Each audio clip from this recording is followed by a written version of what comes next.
प्यारे बच्चों और साथियों नमस्कार। मैं सत्यपाल सियाग आपका स्वागत करता हूं आपके अपने YouTube channel easy physics bye Satyapal Siyag के अंदर। हम 10th क्लास का जो साइंस है NCERT उसको डिस्कस कर रहे थे। 10th चैप्टर हमारा चला हुआ था जिसके अंदर light reflection and refraction discuss करना हमारे को 2 लेक्चर डील किए जा चुके हैं। तो आज 3rd लेक्चर पे आगे बढ़ते हैं जी। और आशा आपको 2 लेक्चर पसंद आए होंगे। प्लीज़ कमेंट ज़रूर किया कीजिए ताकि हमारे को ये पता चले कहाँ पे कमी है और क्या हमारे को सुधार की ज़रूरत है। तो 3rd लेक्चर को यदि आप देखते हैं तो उसके लिए पहले 2 लेक्चर ज़रूर देखने पड़ेंगे आपको, जिसका लिंक आज की वीडियो के डिस्क्रिप्शन के अंदर मिल जाएगा भाई। तो 3rd लेक्चर की शुरुआत जब करते हैं तो यहाँ पे हमारे पास आता है image formation by spherical mirror. Spherical mirrors होते हैं 2 प्रकार के पढ़े थे कल हमने, कन्वेक्स मिरर और कॉनकेव मिरर। तो उसमें इमेजेस कैसे बनती हैं, किस तरीके से बनती हैं, वो इमेज हम बनाएंगे। वो इमेज बनाने के लिए कुछ बातों का आपको पता होना चाहिए बेटे। तो सबसे पहले वो बात क्या क्या है, 4 बातें हमारे पास हैं। वो 4 बातें यहाँ पे बता देता हूँ मैं पहले, फिर इमेज फॉर्मेशन पढ़ेंगे जी। यहाँ पे ये कॉनकेव मिरर दिखाया गया है, क्यों? क्योंकि आप देख सकते हैं इसमें जो बाहर वाली साइड है वो तो ओपेक है और ये वाली साइड रिफ्लेक्टिंग है। जिसके अंदर वाली साइड रिफ्लेक्टिंग होती है, सेंटर के तरफ वाली साइड रिफ्लेक्टिंग, वो कॉनकेव मिरर होता है। और जिसमें सेंटर की तरफ वाली साइड ओपेक हो, धुंधली हो, और बाहर वाली साइड क्या है बेटे, रिफ्लेक्टिंग, तो वो कॉन्वेक्स मिरर होता है। ये हमारे पास था जी। अब ये इसका पोल, ये इसका पोल, ये इसके प्रिंसिपल एक्सिस, ये इसके प्रिंसिपल एक्सिस। ये क्या है बेटा, फोकस इस मिरर में और ये फोकस इस मिरर में, और ये इसका सेंटर ऑफ कर्वेचर और ये इसका सेंटर ऑफ कर्वेचर। तो अब सबसे पहली बात जो आपको पता होनी चाहिए, क्या, यदि कोई लाइट रे प्रिंसिपल एक्सिस के पैरेलल आती है तो रिफ्लेक्शन के बाद वो कॉनकेव मिरर में फोकस में से पास होगी। यूं सबसे पहली बात, यदि लाइट रे प्रिंसिपल एक्सिस के पैरेलल आएगी तो वो हमेशा रिफ्लेक्शन के बाद कॉनकेव मिरर में उसके फोकस में से पास होगी बेटा, इस तरीके से। कल यही बात हमने पढ़ी थी, फोकस की डेफिनेशन में उसी का यूज किया हुआ है। और ये है ऐसा बिंदु जिस पे लाइट आके गिरती है। स्फेरिकल मिरर में यदि आपको नॉर्मल का पता करना पड़े, जैसे इस बिंदु को मैं M मान लेता हूं और आपको पता करना है कि M पे नॉर्मल क्या होगा, क्योंकि रिफ्लेक्शन डिस्कस करते हैं तो 3 चीजें होती हैं। ये तो इंसिडेंट रे है और ये क्या है बेटा, रिफ्लेक्टेड रे। तो नॉर्मल जब भी खींचना पड़े ना आपको, तो नॉर्मल खींचने के लिए उस बिंदु को सेंटर ऑफ कर्वेचर से मिला दीजिए। तो ये CM इस पॉइंट पे नॉर्मल का काम करेगा बेटा। ये इंसिडेंट रे है और जितना ये एंगल बनाएगी यहाँ पे, ये एंगल ऑफ इंसिडेंस होगा और ये एंगल ऑफ रिफ्लेक्शन होगा जी। Because this is incident ray, this is normal, तो ये एंगल I है, ये रिफ्लेक्टेड रे है तो ये एंगल R है जी। तो पहली बात जो हमारे को देखने को मिली यहाँ पे वो ये कि प्रिंसिपल एक्सिस के जो भी लाइट रे पैरेलल आएगी रिफ्लेक्शन के बाद कॉनकेव मिरर में वो फोकस में से पास होगी। कन्वेक्स मिरर में क्या होगा, यदि प्रिंसिपल एक्सिस के पैरेलल लाइट रे आती है तो वो यूं चली जाएगी बेटा, ऐसे। और आपको प्रतीत क्या होगा, आपको आभास क्या होगा, what will you feel, you feel it comes from focus. Virtually आपको कहां से आती हुई दिखाई देगी, ये फोकस में से आती हुई दिखाई देगी। और यहां भी अगर आप नॉर्मल का पता करना चाहते हैं कॉन्वेक्स मिरर में, तो इस बिंदु पे जहां पे लाइट गिरती है, सपोज ये M पॉइंट है यहाँ पे, इसको क्या करें बेटे, सेंटर ऑफ कर्वेचर से मिला दें। तो ये लाइन जो मैंने डॉटेड ये दिखाई अभी, ये वाली, ये यहाँ पे नॉर्मल का काम करेगी। ये इंसिडेंट लाइट रे थी तो ये एंगल ऑफ इंसिडेंस होगा, और ये रिफ्लेक्टेड है तो ये एंगल ऑफ रिफ्लेक्शन होगा। तो हमने सबसे पहले ये सीख लिया क्या, कि यदि प्रिंसिपल एक्सिस के पैरेलल कोई लाइट रे आती है तो कॉनकेव मिरर में वो रिफ्लेक्शन के बाद फोकस में से पास होगी। और यदि वो कॉन्वेक्स मिरर में गिरती है तो बेटा वो कहाँ से निकलती हुई प्रतीत होगी, रिफ्लेक्शन के बाद फोकस में से निकलती हुई प्रतीत होगी। और दूसरी बात ये सीखी जी हमने यहाँ पे कि जब भी स्फेरिकल मिरर में किसी पॉइंट पे आपको नॉर्मल पता करना हो कि कौन सी लाइन वहाँ पे नॉर्मल होगी, तो उस बिंदु को सेंटर ऑफ कर्वेचर से मिला दीजिए, वही लाइन वहाँ पे नॉर्मल का काम करेगी जी। Okay, are you getting my point? I will hope so. अब सेकंड बात हमारे को डिस्कस करनी है, क्योंकि आगे इनका यूज करूंगा बेटा मैं, इसलिए बता रहा हूं पहले। सेकंड हमारे पास ये है कि यदि कोई लाइट रे सीधी फोकस पे गिरती है, आगे कहां पे गिरती बेटा, सीधी फोकस पे, तो वो आफ्टर रिफ्लेक्शन प्रिंसिपल एक्सिस के पैरेलल हो जाएगी। यूं देखना भी बच्चों, शाबाश। मैं रिपीट करता हूं जो थ्योरी मैंने बोली। यदि कोई लाइट रे सीधी सीधी फोकस पे आके गिरती है, तो वो रिफ्लेक्शन के बाद क्या होगा, प्रिंसिपल एक्सिस के पैरेलल हो जाएगी। जैसे एक लाइट की रे यूं आई सीधी डायरेक्ट, और किस में से पास होके गई, इस फोकस में से पास होके गई, और यहां पे जाके गिरी। तो अब ये रिफ्लेक्शन के बाद आप ये पाओगे इस प्रिंसिपल एक्सिस के बिल्कुल पैरेलल चली जाएगी। कहां जाएगी बेटे, पैरेलल। यदि कोई लाइट की रे प्रिंसिपल फोकस पे गिरती है और रिफ्लेक्शन के बाद यदि बात की जाए, तो वो कॉनकेव मिरर में कहां चली जाएगी, प्रिंसिपल एक्सिस के पैरेलल। यहां पे कैसे, यूं यार ही थी। वर्चुअली देखेंगे तो आप ये सीधी फोकस पे जाने का प्रयास करिए, तो रिफ्लेक्शन के बाद जब यहां पे रिफ्लेक्शन होगा तो ये यूं चली जाएगी बेटा, प्रिंसिपल एक्सिस के पैरेलल। तो दूसरी बात ये सीखने को मिली हमारे को कि जी यदि कोई लाइट की रे फोकस के में से पास करती है या फोकस पे गिरने का प्रयास करती है, तो after reflection that will be parallel to principal axis, वो प्रिंसिपल एक्सिस के समानांतर हो जाएगी बेटे, पैरेलल हो जाएगी। तीसरी बात, यदि कोई लाइट की रे सेंटर ऑफ कर्वेचर में से पास होके गिरती है, तो वो उसी रास्ते से वापस आ जाती है। थर्ड जो पॉइंट मैंने अभी बोला, क्या बोला, ध्यान से सुनना बेटा। थर्ड पॉइंट अभी मैंने यहां पे ये बोला है कि यदि कोई हमारे पास लाइट की रे सेंटर ऑफ कर्वेचर से पास होके मिरर पे गिरती है, यूं देखना, सेंटर ऑफ कर्वेचर में से जा रही और यूं गिर जाए, तो इस बिंदु पे गिरने के बाद वापस इसी रास्ते से वो आ जाएगी, ये अपने पाथ को रिट्रेस कर लेगी। क्या कर लेगी बच्चों, रिट्रेस। क्यों करेगी, क्योंकि ये नॉर्मली जाके गिरी है बेटा, क्योंकि ये लाइन इस बिंदु पे नॉर्मल है और हमारी लाइट इसके अलोंग चली गई। तो मैंने फर्स्ट लेक्चर में ही बताया था, यदि नॉर्मल के अलोंग कोई लाइट रे जाती है तो वो उसी रास्ते से वापस भी आती है।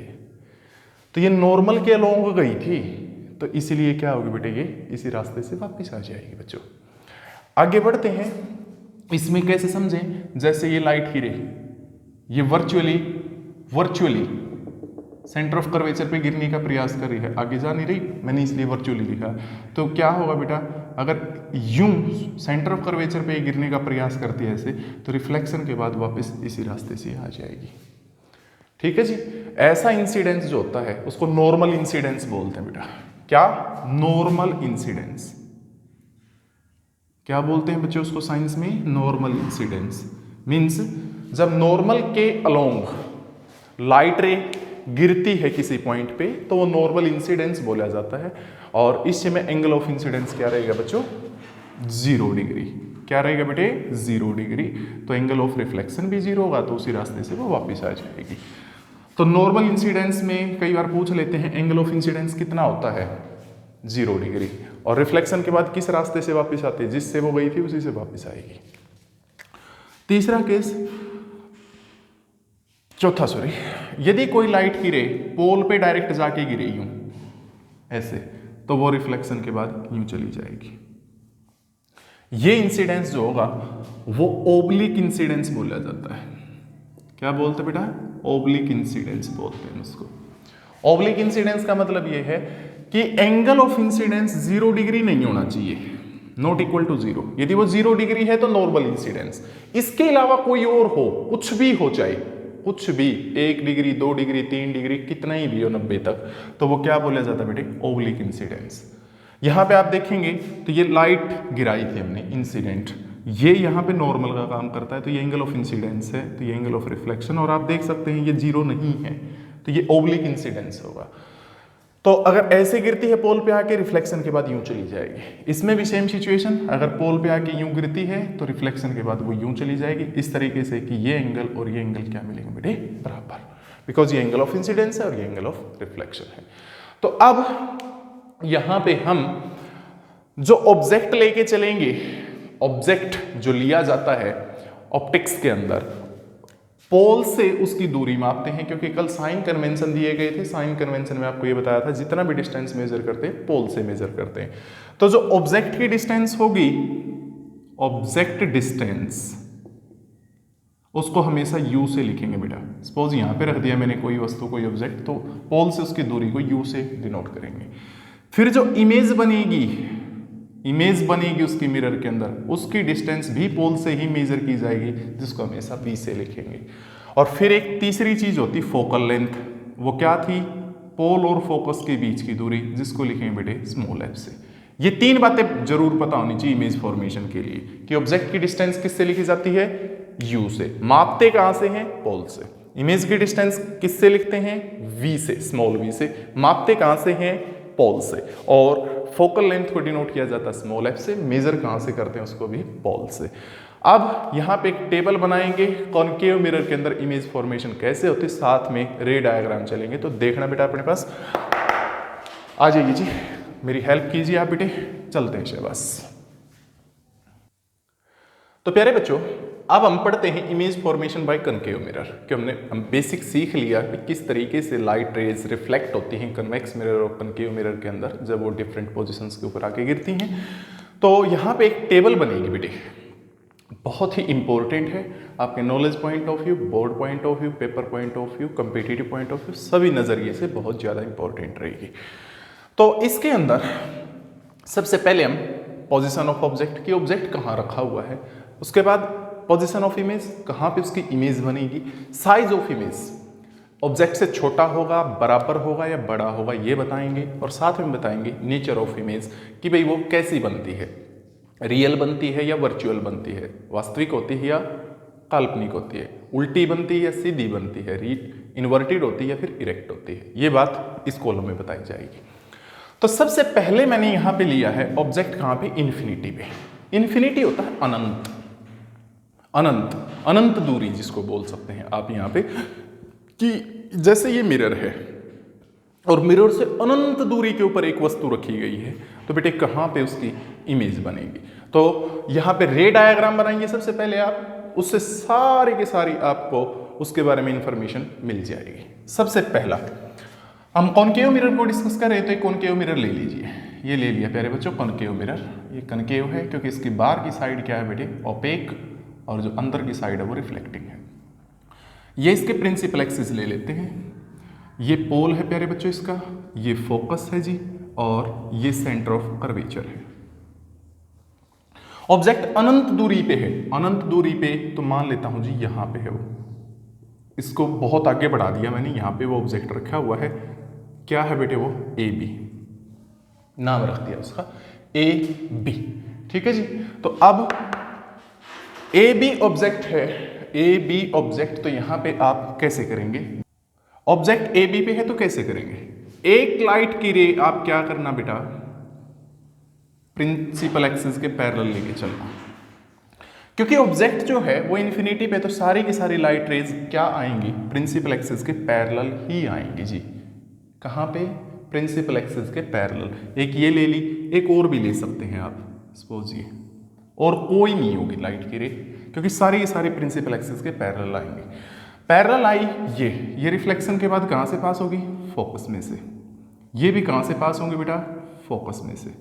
आगे तो ये मिलेंगी ही नहीं कहीं पे, मिलती कहाँ पे है, केवल फोकस पे, यहाँ। तो जहाँ पे ये मिली हुई है वहीं पे इमेज बन जाएगी। तो इमेज कहाँ बनी, जब ऑब्जेक्ट इन्फिनिटी पे है तो इमेज बनती है at focus, means at F. Size की बात करते हैं, बिल्कुल बिंदु सा आपको दिखाई देगा ये, बिल्कुल बिंदु, और बिंदु को इंग्लिश में बोलते हैं पॉइंट, तो मींस पॉइंट साइज है बेटे, बिल्कुल छोटी सी, जैसे बिंदु होता है इतने साइज की हमारी इमेज बनेगी, चाहे ऑब्जेक्ट कितना ही बड़ा क्यों ना हो। नेचर कैसा है, नेचर वास्तविकता में मिल रही है ये लाइट रेज, तो रियल, यानी रियल है, और जो भी इमेज रियल होती है वो हमेशा इन्वर्टेड होती है बेटा, उल्टी। इन्वर्टेड होगी। जैसे ऑब्जेक्ट यूं है, ये मार्कर है जैसे, तो इसकी इमेज यूं मिलेगी आपको, उल्टी मिलेगी, नीचे वाला हिस्सा ऊपर, ऊपर वाला नीचे। फर्स्ट हमने कर लिया कि ऑब्जेक्ट इन्फिनिटी पे था, तो बेटे कैसे इमेज फॉर्मेशन होगी कॉनकेव मिरर के अंदर। पॉज करके आप ये रे डायग्राम, वीडियो को पॉज करके रे डायग्राम जो है आप बना सकते साथ साथ में।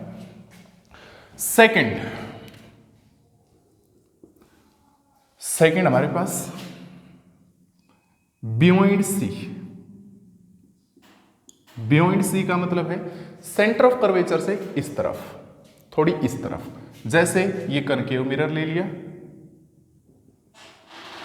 ये इसका पोल है, ये प्रिंसिपल एक्सिस है प्यारे बच्चों, ये इसका सेंटर ऑफ कर्वेचर ले लेता हूं मैं, और ये क्या ले लिया बेटे मैंने, फोकस। अब की बार ऑब्जेक्ट सी से इस तरफ है, थोड़ा सा इस तरफ, मान लेते हैं यहां पे है वो, थोड़ा बड़ा ले लीजिए, ये लो, ए बी उसका नाम रख दिया। तब क्या करना, आप यहां से लाइट की रे लेके चलना 3, कितनी 3, एक प्रिंसिपल एक्सिस के पैरेलल, जो रिफ्लेक्शन के बाद कहां से पास होगी बेटे, फोकस में से करवा दीजिए पास। एक सेंटर ऑफ कर्वेचर में से पास करवानी है आपको, यहां से यू, मिरर बड़ा बना लीजिए, ये लो, सेंटर ऑफ कर्वेचर में से बिल्कुल सीधी, बिल्कुल सीधी ये पास करवा दीजिए, यहां जाके गिरेगी। अब मैंने कहा था कि जो लाइट की रे सेंटर ऑफ कर्वेचर में से पास होकर गिरती है, वापस उसी रास्ते से बाहर जाती है। अगर यूं जाती है वो बिल्कुल सीधी इसमें से, तो एज इट इज इसी रास्ते पे वापस आ जाएगी। तो यहां पे ये मिल गई। एक तीसरी लाइट की रे आप पोल पे फेंक देना, यहां पोल से जो लाइट की रे रिफ्लेक्ट होके जाएगी वो कैसे जाएगी प्यारे बच्चों, यूं, और यहां पे ये तीनों मिल जाएंगी, यहां मिलेंगी। जहां पे मिलेंगी वहीं पे हमारी इमेज बनेगी। ये इमेज है। ये लाइट की रेज सारी की सारी कहां से आ रही थी, ए से, तो मींस ये ए की इमेज है ए डैश, और यहां पे क्या बनेगी, बी डैश। ऑब्जेक्ट यूं था, ऐसे ऐसे, इमेज कैसी बनेगी, इसकी उल्टी यूं मिलेगी। तो पोजीशन भी आ गई, क्या आ गई, कहां बन रही इमेज, सेंटर ऑफ कर्वेचर और फोकस के बिल्कुल बीच में, यहां कहीं पे मिलेगी, बट मिलेगी कहां, सी और एफ के बीच में। तो मींस बिटवीन किस किस के बीच में है, सी एंड एफ। साइज इससे छोटा मिलेगा, इससे छोटा, तो डिमिनिश्ड बोलते हैं छोटे को, यस स्मॉलर भी कह सकते हैं, डिमिनिश्ड इन साइज। ऑब्जेक्ट से छोटी मिलेगी। कैसी होगी, रियल, क्योंकि एक्चुअली में लाइट रेज मिल रही वास्तविकता में, तो रियल, और साथ में कैसी रहेगी बेटे, इन्वर्टेड होगी जी, ये उल्टी होगी। ऑब्जेक्ट अगर यूं है ऐसे, इमेज उल्टी बनेगी यूं। तो ये थी हमारे पास दूसरी इमेज फॉर्मेशन। तीसरी इमेज फॉर्मेशन के अंदर आप ऑब्जेक्ट को सेंटर ऑफ कर्वेचर पे रखेंगे। कहां पे रखेंगे प्यारे बच्चों, सेंटर ऑफ कर्वेचर के ऊपर ही लीजिए। थर्ड ऑब्जेक्ट कहां रख दिया हमने तीसरे केस में, at C, centre of curvature पे। ये आप कॉनकेव मिरर ले लीजिए, ले लिया जी कॉनकेव मिरर। ये इसकी ओपेक साइड है, अंदर वाली साइड रिफ्लेक्टिंग है, ये इसका पोल, और ये इसकी प्रिंसिपल एक्सिस। यहां पे suppose centre of curvature C है, बिल्कुल बीच में फोकस होगा जी, ये एफ। अब ऑब्जेक्ट रख दिया यहाँ पे ए बी, जिसका नाम है ए बी, उस ऑब्जेक्ट का नाम है। सबसे पहले जो लाइट की रे लेके चलनी है वो प्रिंसिपल एक्सिस के पैरेलल, रिफ्लेक्शन के बाद बार बार रिपीट होती है ये चीज, कहां से पास करेगी, वो फोकस में से पास करेगी जी। और एक लाइट की रे अब आप पोल पे फेंक दीजिए ऐसे, रिफ्लेक्शन के बाद वो यूं आएगी और यहां मिल जाएंगी वो, और मिलेंगी कहां पे, जो सेंटर ऑफ कर्वेचर था इसके बिल्कुल नीचे, बिल्कुल नीचे यहीं पे मिलेंगी। तो ये इमेज बन जाएगी जी ए डैश बी डैश। बिल्कुल अगर ऑब्जेक्ट सी पे है तो ये मिलेंगी कहां, बिल्कुल सी के नीचे, और यहीं पे हमारी इमेज बनेगी ए डैश बी डैश। तो ऑब्जेक्ट कहां पे, सेंटर ऑफ कर्वेचर पे, इमेज भी कहां पे बनी, सेंटर ऑफ कर्वेचर पे एट सी। साथ में बात क्या है, बात ये भी है जी कि कैसी बनती है, जितना साइज ऑब्जेक्ट का होगा उतनी ये, अगर ये 5 मीटर ऊंचा है तो ये भी 5 मीटर, मीन्स सेम साइज, दोनों का साइज बराबर मिलेगा। नेचर रियल, क्योंकि वास्तविकता में मिलती है, और साथ में इन्वर्टेड उल्टी मिलेगी बेटे। साइज तो बराबर होगा ऑब्जेक्ट का और इमेज का, बट उल्टी मिलेगी। जैसे ये क्या था, ऑब्जेक्ट इमेज यूं मिलेगी। 3 केस कर लिए हमने। आप एक बात यहाँ पे देख रहे होंगे, जब हम पैटर्न प्लॉट कर रहे हैं तो ऑब्जेक्ट धीरे धीरे हमारा इस तरफ शिफ्ट करता जा रहा है। पहले इन्फिनिटी पे था, फिर सी से इस तरफ है, तीसरे केस में सी पे ले आए, चौथे केस में हम कहाँ ले जाएंगे, सी और एफ के बीच में, पांचवें केस में फोकस पे, और छठे केस में फोकस और पोल के बीच में। यानी 3 केस अभी बाकी हैं, पिक्चर अभी बाकी है मेरे दोस्त। तो इसलिए, और ये चीजें बहुत गौर से करना बेटा, क्योंकि आगे जितनी भी साइंस पढ़ेंगे उसके लिए बिल्कुल बेसिक है, ये नींव है। और मकान तो तभी मजबूत होगा ना जब नींव मजबूत होगी। तो इसलिए नींव को मजबूत कीजिए, मकान की मजबूती अपने आप हो जाएगी भाई। तो 4th केस क्या, अब की बार हमने ऑब्जेक्ट कहां रख दिया, between C and F, centre of curvature और फोकस के बीच में। कैसे, लीजिए जी, ये तो है कॉनकेव मिरर प्यारे बच्चों, और ये है भाई इसकी प्रिंसिपल एक्सिस, ये पोल है, ये फोकस है बेटे, और ये सेंटर ऑफ कर्वेचर है। ये लीजिए जी। अब की बार ऑब्जेक्ट यहाँ रख दिया बेटा हमने, सी और एफ के बीच में कहीं भी रख दें आप, ए भी उसका नाम है। आप एक लाइट की रे लेके चलें पैरेलल प्रिंसिपल एक्सिस के, रिफ्लेक्शन के बाद वो कहाँ से पास होगी बेटा, यूं ऐसे जाएगी। एक पोल पे फेंक देना है आप लोगों को, वो रिफ्लेक्शन के बाद कैसे जाएगी, यूं, ऐसे ऐसे ऐसे, और यहाँ पे मिलगी, और जहाँ पे ये मिल जाएंगी वहीं पे इमेज बनेगी। कैसी, नाम रखेंगे ए डैश बी डैश का। तो देखना बेटा क्या किस तरफ बनती है, सी से इस तरफ, ये सी था, इससे इस तरफ बनी हुई है, मीन्स पोजीशन क्या आई उसकी, beyond the C, beyond the C, C से परे। और बिल्कुल क्लियर दिखाई देता होगा आपको क्या, ये ऑब्जेक्ट था बट इमेज बड़ी है इससे, तो एनलार्ज्ड यानी साइज में बड़ी होगी, इंग्लिश में बोल लेंगे इनलार्ज्ड। नेचर की बात कर लीजिए अब आप, कैसी मिलेगी बेटा, वास्तविकता में मिलती हैं लाइट रेज, तो रियल नेचर है, और साथ में उल्टा है इमेज, तो यानी रियल भी है और बेटे इन्वर्टेड भी है। लो जी, ये केस भी हमारा फारिग। 5वां केस, 5वें केस में हम क्या करेंगे, ऑब्जेक्ट को ऑब्जेक्ट को फोकस पे रखेंगे। 5th केस के अंदर object is placed at focus, तो फिर देखना उसकी इमेज कैसी बनेगी। ये है जी हमारा क्या, कॉनकेव मिरर, ये इसकी प्रिंसिपल एक्सिस, ये पोल, ये फोकस, और इससे इतनी दूरी पे ही, जितना पोल से फोकस है उतना ही फोकस से आगे सेंटर ऑफ कर्वेचर। ऑब्जेक्ट कहाँ पे रख दिया आपने, एट फोकस, फोकस पे रख दिया बेटे। ये वो ऑब्जेक्ट रख लेते हैं, नाम रख दिया इसका ए बी। एक लाइट की रे प्रिंसिपल एक्सिस के पैरेलल लेके चलना, और पैरेलल अगर लेके चलेंगे तो रिफ्लेक्शन के बाद वो भी फोकस में से ही पास करेगी यूं। एक पोल पे इंसिडेंट करवा देना, और वो रिफ्लेक्शन के बाद यूं चली जाएगी बेटा, और आप क्या पाओगे क्या, कि ये दोनों लाइट रेज पैरेलल जाएंगी, पैरेलल एक दूसरे के समानांतर, कहीं पे मिलेंगी नहीं। और अगर हम देखेंगे तो हमें आभास होगा ऐसा कि वो कहाँ मिल रही हैं, इन्फिनिटी के ऊपर।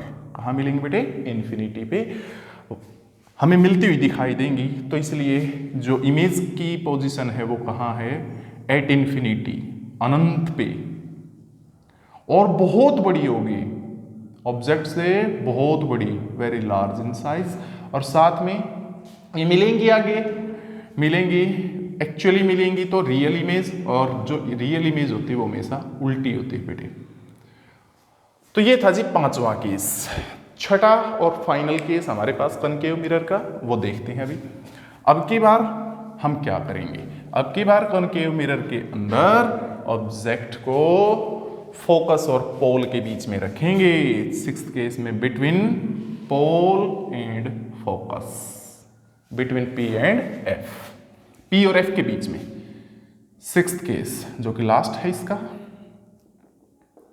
और आप इतने धैर्य के साथ लेक्चर को सुनते हैं, देखते हैं, तो उसके लिए आपका बहुत बहुत धन्यवाद। ये फोकस और ये सेंटर ऑफ कर्वेचर। ऑब्जेक्ट अब की बार कहाँ रखा है बेटे, हमने फोकस और पोल के बीच में कहीं रख दिया, ये ए बी। एक लाइट की रे यूं प्रिंसिपल एक्सिस के पैरेलल, बिल्कुल समानांतर। ये रिफ्लेक्शन के बाद कहाँ से पास होगी, वही बात, फोकस में से पास होगी। एक पोल पे इंसिडेंट करवा देना, वो रिफ्लेक्शन के बाद यूं चली जाएगी बेटा। आगे जाके ये यूं होती जाएंगी, एक दूसरे से दूर दूर, मिलेंगी ही नहीं कहीं पे। कोई अगर यहाँ से देखेगा तो ये वर्चुअली मतलब काल्पनिक तौर पे पीछे की तरफ मिलती हुई दिखाई देंगी, और जहाँ पे मिलती हुई दिखाई देंगी वही हमारी क्या बन जाएगी बेटे, इमेज। और वो इमेज होगी ए डैश बी डैश।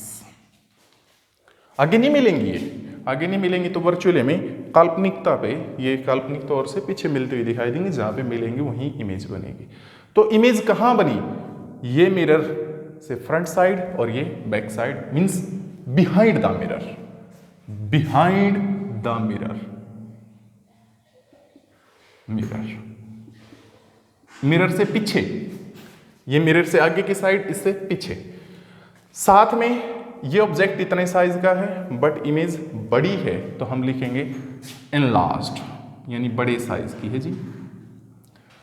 अब जो नोट करने के बाद, एक्चुअली में तो लाइट रेज मिल ही नहीं रही, हमने कल्पना की है कि ये पीछे मिल रही हैं, तो इसलिए कैसी है इमेज, वर्चुअल। वेरी गुड, कैसी बेटे, वर्चुअल। साथ में जो नेचर है वो इरेक्ट होगा, क्यों, क्योंकि ऑब्जेक्ट अगर ऐसे है ये सीधा, तो इसकी इमेज भी ऐसे ही बनेगी, ऊपर के हिस्से की ऊपर, नीचे के हिस्से की नीचे, मीन्स इरेक्ट बनेगी, तो सीधी इमेज मिलेगी बेटा। ये 6 पॉसिबल केस थे जब हम इमेज फॉर्मेशन पढ़ते हैं कनकेव मिरर में। तो आपने देखा होगा यहां पे कनकेव मिरर के अंदर जो समराइज करेंगे रिजल्ट, वो कुछ ऐसे होगा। ऑब्जेक्ट की पोजीशन के अकॉर्डिंग इमेज की पोजीशन बदलती रहती है, नंबर 1 बात। नंबर 2 बात, इमेज का साइज ऑब्जेक्ट के साइज से छोटा भी हो सकता है, बड़ा भी हो सकता है, वो डिपेंड करता है ऑब्जेक्ट कहाँ पे रखा हुआ है। इमेज का साइज छोटा भी हो सकता है, जैसे ये रहा, ऑब्जेक्ट के बराबर भी हो सकता है, जैसे ये रहा, और ऑब्जेक्ट से बड़ा भी हो सकता है, जैसे इन 3 केस के अंदर है।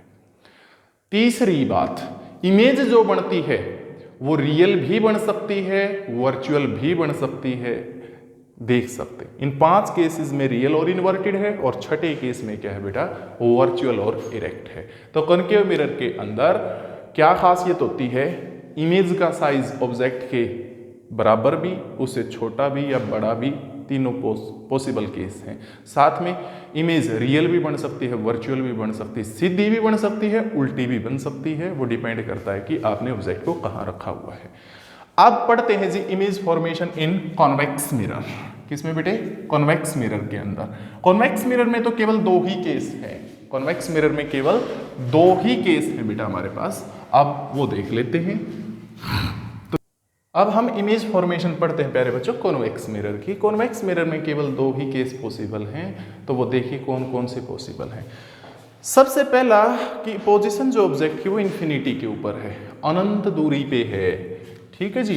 तो फर्स्ट केस ये कॉन्वेक्स मिरर ले लेते हैं। अब ये कॉन्वेक्स मिरर है क्योंकि इसकी अंदर की साइड ओपेक, बाहर की साइड रिफ्लेक्टिंग है। ये इसकी प्रिंसिपल एक्सिस ले लेते हैं बच्चों, ये पोल, ये इसका फोकस, और ये बेटा हमारे पास क्या है जी, सेंटर ऑफ कर्वेचर। ऑब्जेक्ट हमने इन्फिनिटी पे, अनंत दूरी पे ले लिया, मान लेते हो अनंत, यहाँ पे मैंने दिखा दिया समझाने के लिए। ए बी ऑब्जेक्ट है। आप अगर ऑब्जेक्ट इन्फिनिटी पे है तो सारे के सारे लाइट रेज प्रिंसिपल एक्सिस के पैरेलल ही आएंगी। तो एक ये आ गई, एक मान लेते हैं ये आ गई, यूं आ गई। ये रिफ्लेक्शन के बाद ये वाली ऐसे चली जाएगी, ये ऐसे चली जाएगी। इनके आगे मिलने की कोई चांस नहीं होंगे बेटा, क्योंकि ये डाइवर्ज कर जाएंगे, because this is diverging mirror. ये लाइट रेज को बिखेर देता है, डाइवर्ज करवा देता है, तो आगे मिलने के चांसेस नहीं हैं इनके। तो ये पीछे वर्चुअली हमें मिलती हुई दिखाई देंगी। और कहाँ मिलती हुई दिखाई देंगी? वर्चुअली, काल्पनिक तौर पे फोकस पे मिलती हुई दिखाई देंगी। यहाँ वर्चुअली, कल्पना के तौर पे यहाँ मिलती हुई दिखाई देंगी। तो यहीं पे फिर इमेज बनेगी, छोटी सी बिल्कुल। तो पोजीशन कहाँ पे है? At focus. साइज, चाहे कितना ही बड़ा ऑब्जेक्ट हो, ये हमेशा एक बिंदु दिखाई देगा इमेज का तौर पे, तो इसलिए पॉइंट साइज है बेटा, पॉइंट साइज है। और नेचर क्या है? वर्चुअल है, क्योंकि एक्चुअली में तो लाइट रेज मिल ही नहीं रही, आपने कल्पना की है, तो वर्चुअल इमेज है। और जो वर्चुअल इमेज होती है वो सीधी होती है जी। तो वर्चुअल और साथ में सीधी, इरेक्ट। अगर ऑब्जेक्ट ऐसे है, ऐसे, उसकी बिल्कुल छोटी सी इमेज बनेगी। और जैसे ये सीधा है तो वो सीधी ही बनेगी, ऊपर का हिस्सा ऊपर, नीचे का हिस्सा नीचे। सेकंड केस पॉसिबल यहां पे कि ऑब्जेक्ट कहां पे हो? Between infinity and pole.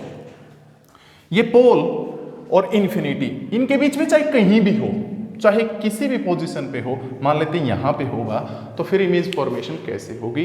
यदि पोल और इन्फिनिटी के बीच में ऑब्जेक्ट है ना बेटे, तो उस समय कैसे इमेज बनेगी? देखिए भाई, लास्ट केस है बस इसका। ये कॉन्वेक्स मिरर है, ये इसकी प्रिंसिपल एक्सिस है, ये पोल, ये इसका फोकस, और ये सेंटर ऑफ कर्वेचर। ऑब्जेक्ट मैंने यहां पे ले लिया समझाने के लिए, ए बी। तो तीन लाइट रे कैसे कैसे गिराएंगे? सबसे पहली जो प्रिंसिपल एक्सिस के पैरेलल जाएगी, वो रिफ्लेक्शन के बाद यूं चली जाएगी बेटा।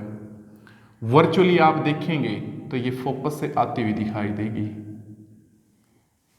एक लाइट की रे आप पोल पे फेंक देना, वो रिफ्लेक्शन के बाद यूं चली जाएगी। अब क्लियर है बिल्कुल फिगर से, मिलने के कोई चांसेस ही नहीं है। ये ऐसे चली गई, ये ऐसे चली, कैसे मिलेंगे? नहीं मिलेंगी। इसको देखेंगे तो ये वर्चुअली कहाँ से आती हुई दिखाई देगी? यहाँ से। और जहाँ पे ये वर्चुअली मिलती हुई दिखाई देती हैं, वहीं पे हमारी क्या बन जाएगी? Image A dash B dash. तो इस तरीके से इमेज फॉर्मेशन होगी जी कॉन्वेक्स मिरर में, जब ऑब्जेक्ट इन्फिनिटी और पोल के बीच में चाहे कहीं भी हो। तो पोजीशन क्या इमेज की? कहाँ बनती इमेज? फोकस और पोल के बिल्कुल बीच में, कहीं भी बन सकती, यहाँ भी, यहाँ भी, यहाँ भी, यहाँ भी, बीच में बन रही।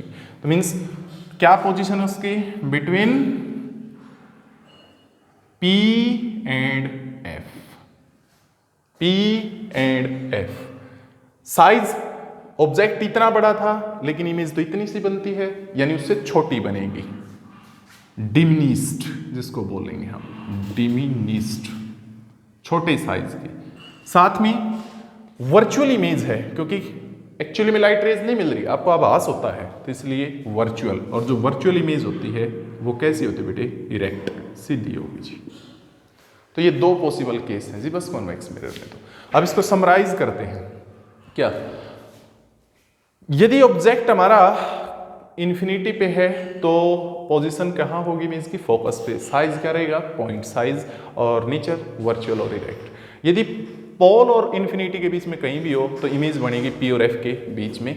साइज ऑब्जेक्ट से छोटा मिलेगा, वर्चुअल और इरेक्ट। तो जो अब बात गौर करने की वो ये, कन्वेक्स मिरर के अंदर हमेशा चाहे कोई भी लोकेशन हो ऑब्जेक्ट की, इमेज हमेशा वर्चुअल और इरेक्ट ही बनती है। साथ में जो साइज मिलेगा इमेज का वो हमेशा ऑब्जेक्ट से छोटा होगा। तो ये इसकी समरी थी, ब्रीफ समरी। इसके बाद आते हैं uses of concave mirror and convex mirror, और एक बड़ा इंपॉर्टेंट फॉर्मूला था बेटा जिसको बोलते हैं मिरर फॉर्मूला, हिंदी मीडियम में बोलते हैं दर्पण सूत्र। वो नेक्स्ट लेक्चर के अंदर डिस्कस करेंगे। तो वीडियो को अंत तक देखने के लिए आपका तहे दिल से हार्दिक धन्यवाद। जुड़े रहिए, देखते रहिए। Thanks a lot once again.